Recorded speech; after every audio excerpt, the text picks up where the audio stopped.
नमस्कार दोस्तों, स्वागत है आपका आईएएस पेपर। आर्थिकी से बहुत सारे प्रश्न पूछे जाते हैं, यानी कि जो आर्थिक घटनाक्रम होते हैं वो बहुत इंपॉर्टेंट होते हैं।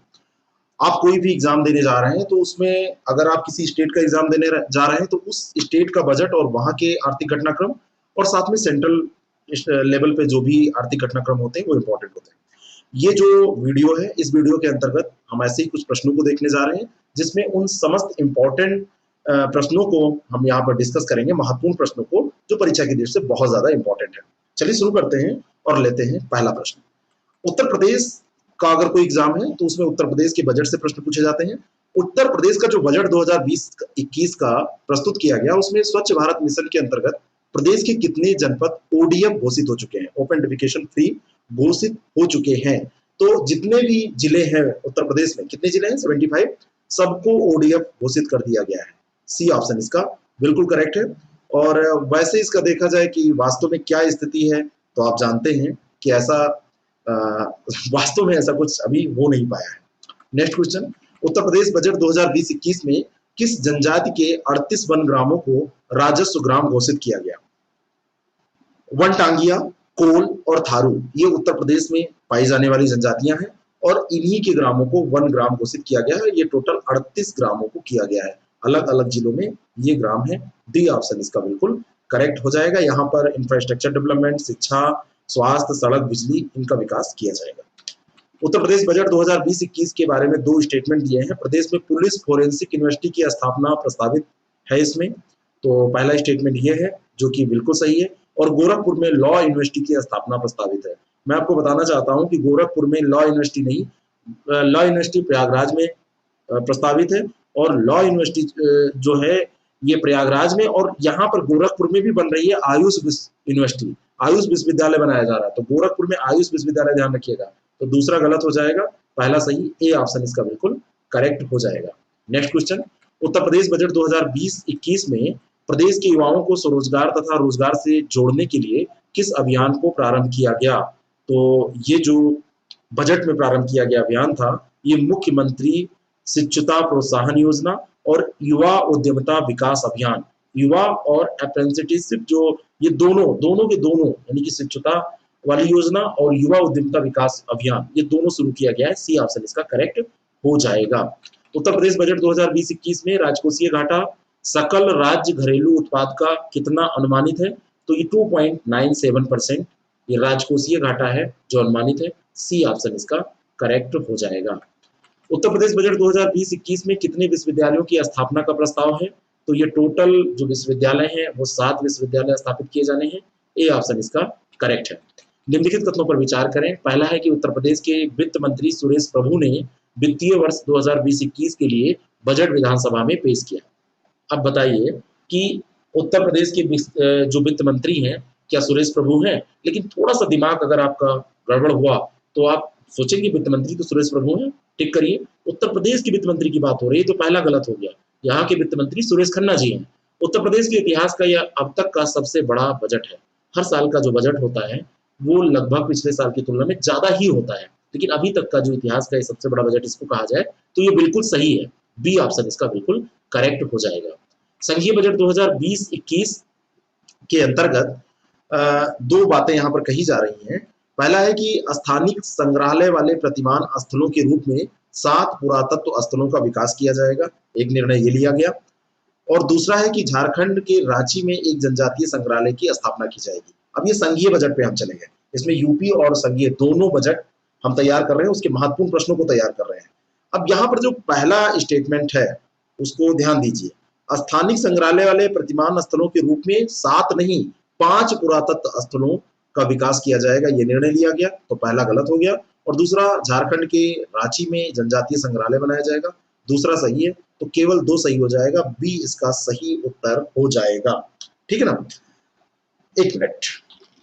नेक्स्ट जो क्वेश्चन है, संघीय बजट 2020-21 में किस एक्सप्रेस वे की शुरुआत की बात कही गई? तो संघीय बजट 2020-21 में चेन्नई बेंगलुरु एक्सप्रेस वे की शुरुआत की बात की गई। 6000 किलोमीटर से अधिक लंबा इसके अंतर्गत 12 नया राजमार्ग समूहों के मुद्रीकरण का प्रस्ताव रखा गया है, यानी कि 12 नए राजमार्ग बनाए जाने हैं, उनमें एक ये भी शामिल है। ठीक है, तो ये आपको ध्यान में रखना है। चेन्नई बेंगलुरु एक्सप्रेस वे की शुरुआत इसके अंतर्गत की गई है। बी ऑप्शन इसका बिल्कुल करेक्ट है।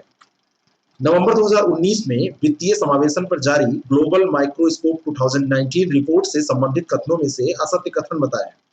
पहला स्टेटमेंट है कि इस रिपोर्ट में वित्त के सबसे अनुकूल वातावरण के उभरते देशों में भारत का 5वां स्थान है। बिल्कुल सही है, 5वां स्थान है। और दूसरा स्टेटमेंट है प्रथम 4 देशों में कोलंबिया, पेरू, उरुग्वे और मैक्सिको है, उसके बाद भारत आता है। ये भी सही है। तीसरा है कि यह रिपोर्ट यूएनडीपी के द्वारा जारी की गई। तो यहाँ पे मैं आपको बताना चाहता हूँ कि ये report the economist intelligence unit EIU के द्वारा जारी की गई। तो तीसरा ये गलत हो जाएगा। और चौथा है कि यह रिपोर्ट 55 देशों के सर्वेक्षण पर आधारित है। तो ये सही है। तो इसका सही उत्तर क्या हो जाएगा? सी। यह रिपोर्ट यूएनडीपी के द्वारा नहीं जारी की गई है। निम्नलिखित तथ्यों पर विचार करें। पहला स्टेटमेंट है कि भारत के एनर्जी मार्केट में प्राकृतिक गैस के हिस्से को वर्ष 2020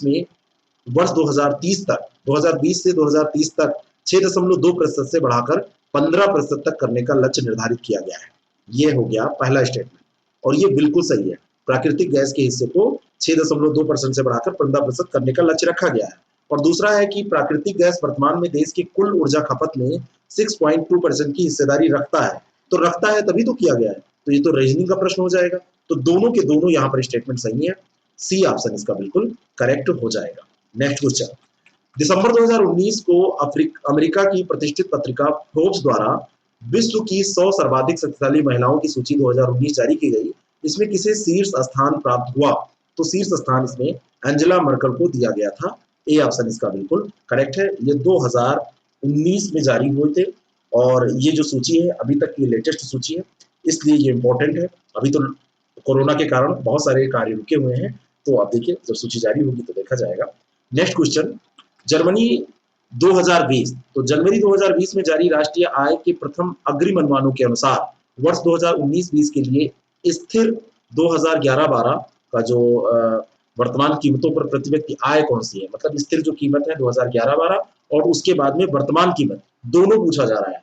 तो 2020 में जो जारी किया गया था, इसके आधार पर प्रति व्यक्ति आय जो है वो स्थिर कीमतों पर भी पूछी जा रही है और वर्तमान कीमतों पर भी पूछी जा रही है। तो दोनों आपका तैयार हो जाएगा। 96,563 रुपये स्थिर कीमतों पर है और वर्तमान कीमतों पर 1,35,050 रुपये है। तो बी ऑप्शन इसका करेक्ट है। बहुत बार ये प्रश्न पूछा गया है, तैयार रखिएगा। राष्ट्रीय आय के प्रथम अग्रिम अनुमानों में सकल घरेलू उत्पाद की वास्तविक वृद्धि कितनी अनुमानित है? तो ये अनुमानित है 5%। केवल कितनी है? 5%। 5 पॉइंट कुछ नहीं है, 5% ध्यान रखिएगा। Next question. मानव विकास सूचकांक 2019 की 189 देशों की सूची में भारत का कौन सा स्थान है? यह स्थान है 129वां।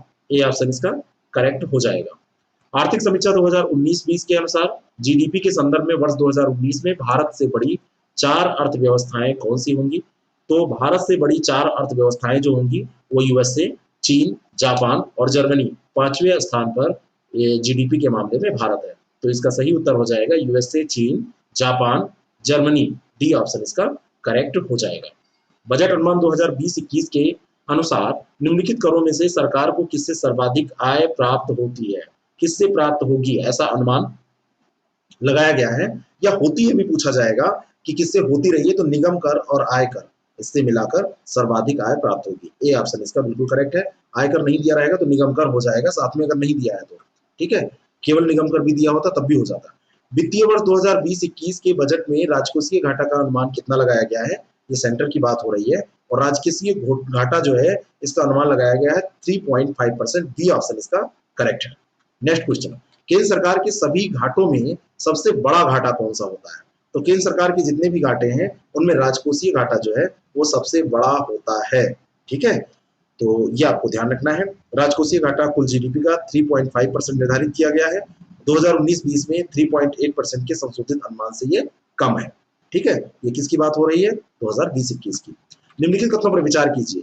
2020-21 में सरकार ने 30,42,230 करोड़ रुपए के व्यय का प्रस्ताव रखा।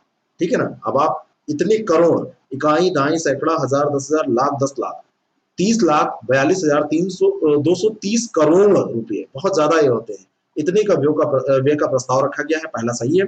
और दूसरा है राजस्व घाटा जीडीपी के 7% पर लक्षित है। तो राजस्व घाटा भी ध्यान रखिएगा, दोनों के दोनों स्टेटमेंट सही है, सी ऑप्शन इसका बिल्कुल करेक्ट हो जाएगा। नेक्स्ट क्वेश्चन, बजट 2020-21 के अनुसार केंद्र सरकार को सर्वाधिक आय किस स्रोत से प्राप्त होती है?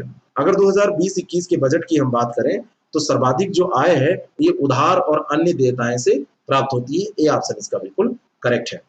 केंद्रीय बजट 2020-21 में स्वच्छ भारत मिशन हेतु कुल कितने करोड़ रुपए आवंटित किए गए हैं? बहुत ही ज्यादा इंपॉर्टेंट प्रश्न है।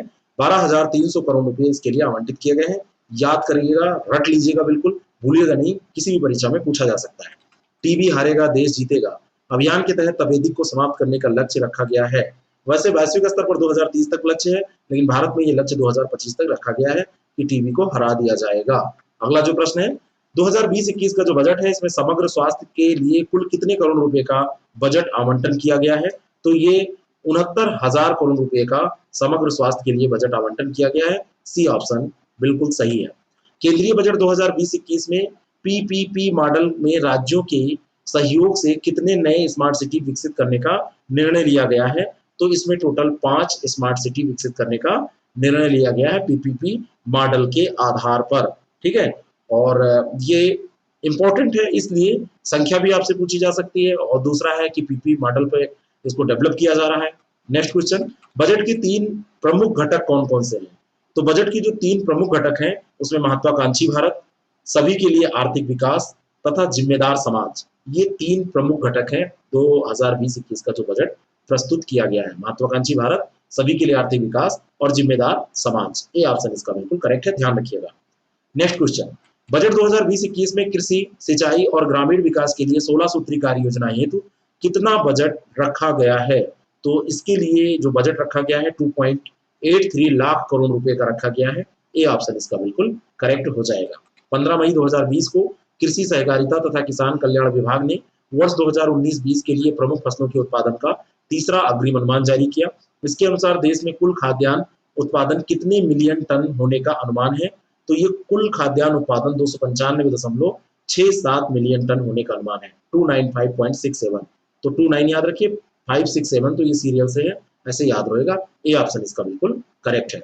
वर्ष 2019 में मात्रा की दृष्टि से सर्वाधिक यातायात वाला बंदरगाह कौन सा है? तो ये बंदरगाह जो है कांडला में है, और कांडला बंदरगाह कहाँ पर स्थित है? इसको दीनदयाल बंदरगाह के नाम से जाना जाता है, गुजरात में स्थित है, बी ऑप्शन इसका बिल्कुल करेक्ट हो जाएगा। नेक्स्ट क्वेश्चन, वर्ष 2019-20 की सीजन की खरीफ फसलों के न्यूनतम समर्थन मूल्य के संबंध में सही सुमेलित युग्म की पहचान करें। वैसे नया जो न्यूनतम समर्थन मूल्य है वो आ चुका है, लेकिन अभी कुछ पेपर ऐसे भी हो सकते हैं जिसमें खरीफ फसलों का पुराना आपसे 2019-20 के लिए पूछा जाए, तो उनके लिए यह है सामान्य धान 1835 रुपये, जबकि अब ये हो गया है, नया जो आया है ये 1868 रुपये। मतलब ये देखिए, पहले इसको हम कर लेते हैं फिर आपको बताते हैं। इसमें जो दिया हुआ है सामान्य धान 1835, किस्म ए का धान 1815, तो एक तो ये गलत दिया हुआ है, सामान्य धान 1815 है और किस्म ए का जो धान होगा वो इससे अच्छा होगा, तो 1835 इसका है। लेकिन जो सामान्य धान का अब किया गया है तो 1815 की जगह ये 1868 हो गया है। लेकिन अगर आपसे पुराना पूछा जाएगा 2019-20 का, तो आप इसी को टिक करेंगे। इसका केवल सही ये तीसरा वाला है, मक्का 1760 रुपये 19-20 में रखा गया था, तो बी ऑप्शन इसका बिल्कुल करेक्ट है, बाकी ये दोनों गलत है। ध्यान रखिएगा इसको कि कब का पूछा जा रहा है भारत में। और वैसे करंट में हमने अब नया वाला भी डिस्कस कर दिया है। भारत में क्रियाशील कृषि जोतों में सर्वाधिक जोतों की संख्या वाला राज्य कौन सा है? तो ये सर्वाधिक जोतों की संख्या वाला राज्य है उत्तर प्रदेश, ए ऑप्शन इसका बिल्कुल करेक्ट है। और 23.82 मिलियन यहाँ पर जोते हैं, और सेकंड पर बिहार का स्थान, फिर थर्ड पे महाराष्ट्र, और फिर मध्य प्रदेश और कर्नाटक का स्थान आता है। 20वीं पशुधन गणना के अनुसार किस राज्य में सर्वाधिक पशुधन पाया जाता है? तो ये उत्तर प्रदेश में पाया जाता है सर्वाधिक पशुधन, ए ऑप्शन इसका करेक्ट है। वित्तीय वर्ष 2019-20 के लिए रबी फसलों के निम्नलिखित फसलों के जो समर्थन मूल्य हैं उनमें बताइए कौन सा सही सुमेलित है। तो पहला है गेहूं 1925 रुपये, ये भी 19-20 का है रबी का, तो ये सही है। रेपसीड और सरसों का 4425 रुपये, और चना का 4875 रुपये, तो ये तीनों के तीनों सही है, 1 2 3, डी ऑप्शन इसका बिल्कुल करेक्ट हो जाएगा। उत्तर प्रदेश की पहली कृषि निर्यात नीति को मंजूरी कब प्रदान की गई? तो उत्तर प्रदेश की अभी 2019 में पहली कृषि निर्यात नीति मंजूर की गई है, ए ऑप्शन इसका करेक्ट है। भारत में प्रति व्यक्ति दुग्ध उपलब्धता किस राज्य में सर्वाधिक है? तो 1120 ग्राम प्रति व्यक्ति यहाँ पर दुग्ध उपलब्धता है, यानी कि 1 लीटर से ऊपर हो गया ये, और ये कहाँ पर है? पंजाब में। बी ऑप्शन इसका करेक्ट हो जाएगा। 11 सितंबर 2019 को प्रधानमंत्री नरेंद्र मोदी द्वारा राष्ट्रीय पशु रोग नियंत्रण कार्यक्रम का शुभारंभ कहां पर किया गया? इंपॉर्टेंट क्वेश्चन है, और ये किया गया मथुरा, उत्तर प्रदेश में। राष्ट्रीय पशु रोग नियंत्रण कार्यक्रम। उत्तर प्रदेश सरकार द्वारा एंसेफ्लाइटिस के उन्मूलन के लिए चलाए गए अभियान का नाम क्या है? तो ये अभियान है दस्तक। करंट अफेयर के रिवीजन सीरीज में भी इसको हम कर चुके हैं। डेली 30 में तो हम ऐसे प्रश्नों को रोज डिस्कस ही करते हैं। अगर आपको तैयारी अपनी कंटिन्यू रखनी है, ऐसा करना है कि आपकी तैयारी जो है वो इस तरीके से चलती रहे कि आपकी रूटीन में शामिल हो जाए, तो डेली 30 कार्यक्रम आईएएस प्रेप एकेडमी पर आप देखिए, आपको मजा आएगा। अगर तैयारी रुकी हुई है तो चल पड़ेगी, अगर चल रही है तो दौड़ने लगेगी। अगला जो प्रश्न है, भारत के 7 निर्यात की दृष्टि से शीर्ष 5 देशों का अवरोही क्रम कौन सा है? तो निर्यात की दृष्टि से पहला है संयुक्त राज्य अमेरिका, फिर संयुक्त अरब अमीरात, फिर चीन, फिर हांगकांग और सिंगापुर। ये आंकड़ा अभी है, फिर अब लॉकडाउन के बाद जो आंकड़े जारी होंगे फिर देखा जाएगा। तो संयुक्त राज्य अमेरिका, संयुक्त अरब अमीरात, ठीक है, और चीन, हांगकांग और सिंगापुर, ये अवरोही क्रम हो जाएगा। ए ऑप्शन इसका करेक्ट है। भारत में आयात की दृष्टि से शीर्ष 5 देशों का जो अवरोही क्रम है, आयात कहां से सबसे ज्यादा? तो अभी तक जो पुराने आंकड़े हैं उसमें चीन, संयुक्त राज्य अमेरिका, संयुक्त अरब अमीरात, सऊदी अरब और इराक। ठीक है, चीन, संयुक्त राज्य अमेरिका, ठीक है, सऊदी अरब और इराक। संयुक्त अरब अमीरात फिर है थर्ड पे, फिर सऊदी अरब, फिर इराक। ए ऑप्शन इसका करेक्ट है। अब कुछ बहुत चेंजेस भी इसमें होने वाले हैं, लेकिन ये आंकड़े जब आएंगे तब देखा जाएगा, अभी यही आंकड़े मान्य हैं। अगला जो प्रश्न है, 14 जून 2019 की स्थिति के अनुसार भारत की विदेशी मुद्रा भंडार कितना है? तो अगर पुराने आंकड़ों के हिसाब से पूछा जाएगा तो ये 422.2 बिलियन डॉलर है। वैसे इसका नया आंकड़ा आप अपडेट रखिए हमेशा, इसलिए मैंने इस प्रश्न को डिस्कस किया है। अब तो हर महीने पे कुछ ना कुछ ऐसी सूचनाएं मिलती रहती हैं, ठीक है ना, तो आप उसको अपडेट जरूर कर लीजिएगा। लेकिन अगर पुराना कोई प्रश्न होगा तो ऐसा भी पूछा जा सकता है आपसे। विरासत विवाद समाधान योजना, वैसे इस प्रश्न को आप अपडेट जरूर कीजिएगा। विरासत विवाद समाधान योजना का संबंध किससे है? तो कर विवादों के समाधान से ये संबंधित है, विरासत विवाद समाधान योजना। तो ए ऑप्शन इसका करेक्ट हो जाएगा। नेक्स्ट क्वेश्चन, भारत में प्राथमिक घाटे की अवधारणा को किस वर्ष प्रारंभ किया गया? तो 1997-98 के बजट में भारत में प्राथमिक घाटे की अवधारणा को शुरू किया गया था। बी ऑप्शन इसका करेक्ट हो जाएगा, ठीक है ना। और प्राथमिक घाटा 2019-20 में जीडीपी का मात्र 0.2%, ठीक है, ये ध्यान रखिएगा। निम्न में से कौन सा एक भारत का प्रथम व्यावसायिक जलीय रोबोटिक ड्रोन है? ये अगर आपसे पूछा जाए तो आईरो ट्यूना है, ठीक है, आईरो ट्यूना ये है प्रथम व्यावसायिक जलीय robotic drone. Next question, Bharat में प्रथम बैंकिंग रोबोट का नाम क्या है? तो भारत का जो प्रथम बैंकिंग रोबोट है यह है लक्ष्मी। ये ऑप्शन इसका करेक्ट है। नेक्स्ट क्वेश्चन, जन्म के समय सर्वाधिक लिंगानुपात किस राज्य में पाया जाता है? ये पाया जाता है छत्तीसगढ़ में, 961 यहाँ का लिंगानुपात है, और सबसे कम हरियाणा में पाया जाता है 833, ठीक है, ये जन्म के समय लिंगानुपात है। नेक्स्ट क्वेश्चन, नेक्स्ट जो क्वेश्चन है वो अब नहीं है, क्योंकि यहीं पर ये समाप्त होता है आर्थिकी का ये पूरा। इसमें जो 1-2 क्वेश्चन मैंने बताया है कि उसको अपडेट कर लीजिएगा, तो आप उसको कर लीजिएगा। बाकी वो इसलिए डिस्कस किया गया है क्योंकि उसमें आंकड़े चेंज होते रहते हैं, तो कोई भी मैं आपको दूंगा जब भी आप एग्जाम दीजिए, लेकिन इसको भी पढ़ के जाइएगा, हो सकता है पुराना आपसे पूछ लिया जाए। आप ऐसे ही बहुत सारे करंट अफेयर की रिवीजन की सीरीज पड़ी हुई है, पुरस्कार सम्मान की सीरीज पड़ी है, वो सब आप देख लीजिए। आगे भी हम ऐसे आपके लिए कार्यक्रम और एपिसोड लाते रहेंगे। Thank you very much.